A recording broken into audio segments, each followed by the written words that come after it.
Estátua de Borba Gato é incendiada em ato da esquerda. A estátua do bandeirante Borba Gato foi incendiada no último sábado por um grupo de esquerda chamado Revolução Periférica, em São Paulo. Os militantes confirmaram a depredação da estátua e ainda publicaram fotos e vídeos nas redes sociais. Um dos integrantes do grupo chegou a ser preso, mas passou menos de 24 horas atrás das grades. Quem também endossou o incêndio foi o Movimento dos Trabalhadores Sem Teto, o MTST. Para a esquerda paulistana, os bandeirantes eram brancos escravocratas que maltratavam índios. No ano passado, Guilherme Boulos chegou a dizer que gostaria de trocar a estátua de Borba Gato pela de Zumbi dos Palmares. Olha só que maravilha, né? Borba Gato também é chamado de fascista pela esquerda, apesar de ter falecido em 1718 e o fascismo ter começado somente em 1919. Paulo, você que está de volta aqui com a gente, quero ouvir seus comentários a respeito. Eu acho que isso, principal, para quem acompanha aqui o Radar da Mídia, em grande medida, e certamente para os meus alunos lá no meu curso, isso não chegou a ser exatamente uma surpresa. Esse movimento de queimada de estátuas, esse é um movimento que teve origem aqui nos Estados Unidos. Os militantes do Black Lives Matter foram os principais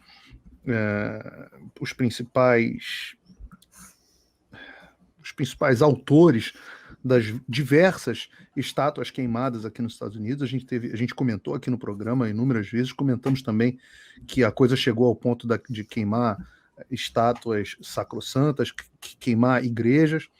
E isso tudo tem uma origem. Essa origem é a origem do revisionismo histórico marxista, que procura olhar para todas as figuras do passado do país, as figuras que foram homenageadas e retratá-los como representantes dos opressores. Vou chamar aqui de os opressores, para usar o termo do próprio Marx, eles faziam parte da superestrutura opressora que permitia que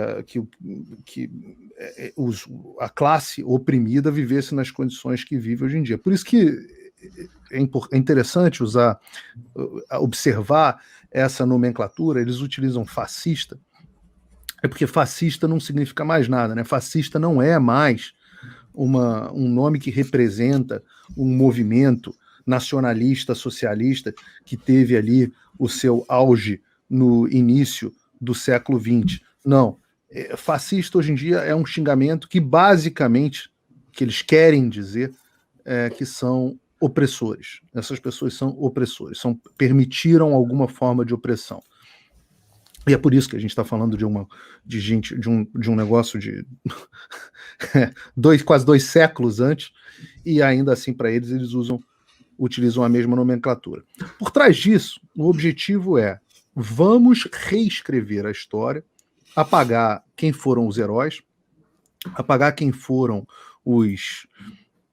as pessoas que construíram a nação. Por quê?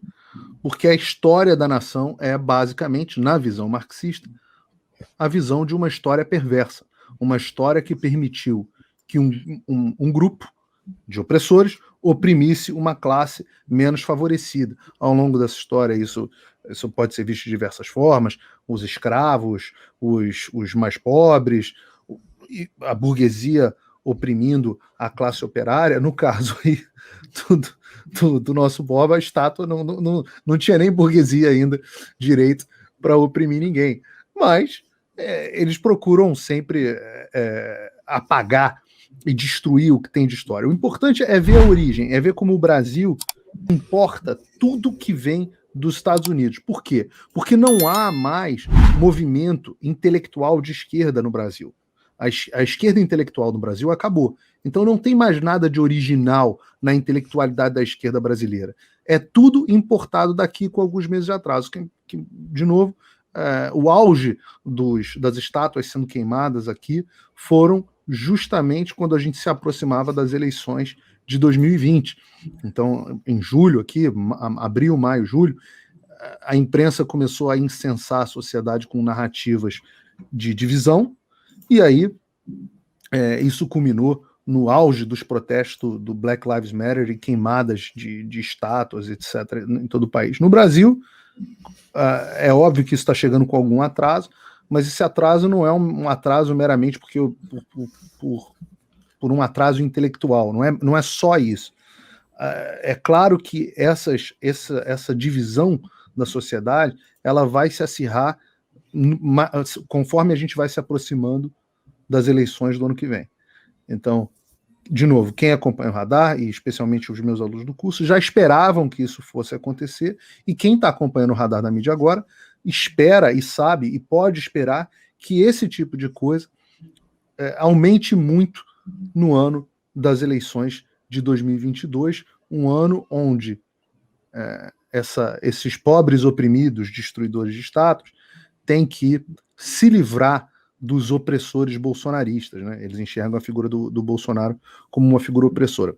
Tem um outro pequeno comentário que eu queria fazer a respeito dessa história. Primeiro, eu não sei se acabou entrando na nossa pauta aqui ou não, sobre a questão da comissão que o Joe Biden e dos promotores que ele apontou que vão, inclusive, investigar, abre aspas aqui, a invasão do Capitólio, abre aspas, invasão do Capitólio no dia 6. Mas o que é importante nessa história chamar atenção? Sobre a impunidade, como apesar deles estarem falando sobre punir as pessoas que abre aspas, invadiram o Capitólio no dia 6, você, em praticamente todos os estados, não houve punição para os vândalos, alguns chamam de terroristas, em alguns casos esse nome é sim aplicado de forma correta, mas eu vou chamar aqui pelo menos de vândalos, os vândalos que destruíram as estátuas nos Estados Unidos. Poucos sofreram qualquer tipo de punição, e por isso, novamente, você vai continuar tendo esse tipo de coisa, porque, né, a impunidade é sempre a mãe da criminalidade. Mas, e assim como no Brasil, a gente não está vendo uma punição exemplar daqueles que destruíram o patrimônio público. Mas, assim como no Brasil, nos Estados Unidos, a gente tem que olhar como isso sim um tipo de remédio que a gente pode dar, é o mínimo de remédio que a gente pode dar para impedir, não para impedir, mas para desincentivar que esse tipo de coisa ocorra. Mas isso não resolve o problema.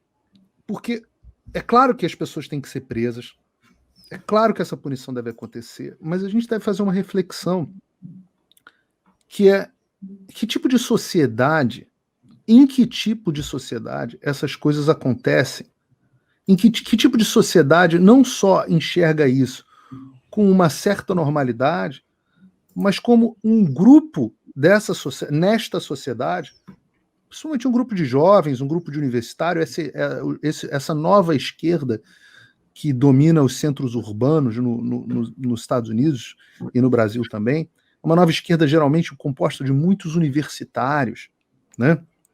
Que tipo de sociedade nós criamos onde alguns dos nossos jovens universitários ou uma parcela da nossa sociedade não só enxerga esse ato com normalidade, mas se vangloria, enxerga esse ato como uma coisa bonita. Se você for observar os vídeos que circulam nas redes sociais, essas pessoas estão fazendo isso com um senso de que estão cometendo um ato heróico. O que aconteceu? O que deu errado na nossa cultura? Isso seria, e essa reflexão é importante, isso seria sequer cogitado, mesmo pela esquerda, 20 anos atrás? E, no entanto, hoje, você tem uma parcela da sociedade que faz, uma parcela da sociedade que se vangloria, e dentro da mídia, você tem pessoas que estão passando, dentro da esquerda sem dúvida nenhuma, mas dentro da mídia vocês têm pessoas que estão passando pano e justificando esse tipo de coisa. E alguns até elogiando. Então, prisão resolve? Uma parte.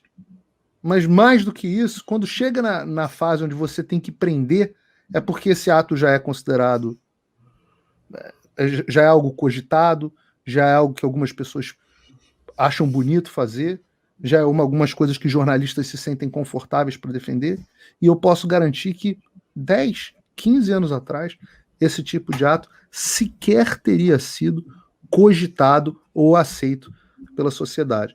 Então, essa é a reflexão. Claro, tem que haver prisão, mas eu acho que a gente está querendo tratar o sintoma de uma doença muito mais séria, de uma doença que passa pela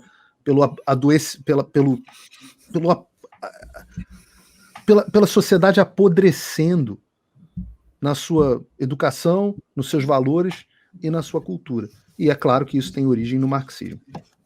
Primeiro, então, eu queria voltar a palavra para o Paulo agora, né? Você queria perguntar, né, pela repercussão que você está vendo, né? Sei que você está longe, né, não está no Brasil.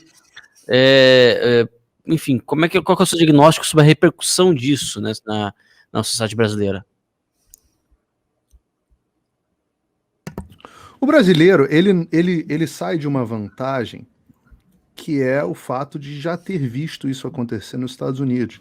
Eu considero que as pessoas comuns, o brasileiro comum, o brasileiro de bem, o brasileiro trabalhador, ele obviamente não aprova esse tipo de coisa. Ele vê esse tipo de coisa como baderna, como vandalismo.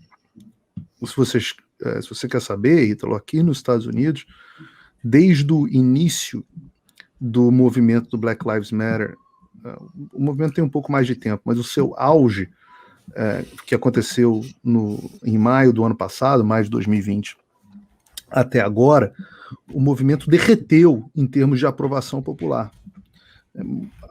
Por incrível que pareça, algumas marcas que se colaram e doaram fortunas ao Black Lives Matter, algumas, acho que estão movidas mais pelo desejo do consumidor, já começaram aos poucos a se descolar do movimento. Isso obviamente é uma coisa com marchas e contramarchas. Mas esses atos, eles alienam o cidadão comum desses movimentos. Então, se você quer saber a minha opinião, eu acho que o brasileiro médio, esse que não está prestando atenção em política o tempo todo, e a gente tem que sair um pouco das nossas bolhas, né? A esquerda tem a bolha delas, a gente tem a nossa bolha, e claro que o espectador do radar da mídia, ele é uma pessoa naturalmente mais inclinada e mais preocupada com a política. Mas a maioria das pessoas não tá preocupada com política o tempo inteiro.